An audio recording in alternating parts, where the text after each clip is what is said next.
গাছে Maggi noodles উঠে বসে কাঁদছিল। তখনই তার পাশ দিয়ে যাচ্ছিল এক জাদুকর কালু কাক। টুনিকে কাঁদতে দেখে সে টুনির কাছে আসে। কি ব্যাপার টুনি, তোমার কি হয়েছে? তুমি এখানে বসে কাঁদছো কেন? এরপর টুনি সব কথা কালু কাককে খুলে বলে। সব শুনে জাদুকর কালু কাক বলে, কেঁদো না টুনি, কেঁদো না। আমি তোমাকে একটা বীজ দেব, সেটা তুমি রোপণ করবে, বুঝলে? এরপর সেই বীজ থেকে একটা গাছ বের হবে, আর সেই গাছে শুধু ম্যাগি নুডলস ধরা থাকবে।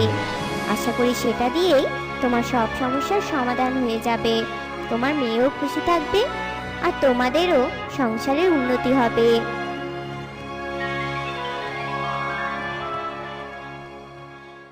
তোমায় অনেক ধন্যবাদ জাদুকর কাক, তুমি সত্যিই অনেক ভালো। এরপর টুনি সেই বীজটা নিয়ে তার বাসায় যায়, আর তার এক খণ্ড পড়ে থাকা জমিতে বীজটা রোপণ করতেই সেই বীজ থেকে একটা বড় গাছ বের হয়, আর সেই গাছে অনেকগুলো ম্যাগি নুডলস ধরা ছিল। একি, এই বীজটা রোপণ করতে না করতে গাছ হয়ে গেল, আবার সেই গাছে নুডলসও ধরেছে। তবে যাই হোক, জাদুকর কালো কাকের বীজটা একটা জাদুই বীজ ছিল মনে হয়। এরপর টুনি একটা নুডলসের প্যাকেট ছিঁড়ে নেয়, আর সেটা রান্না করে তার মেয়েকে খেতে দেয়। নুডলস দেখে তো টুনটুন অনেক খুশি হয়।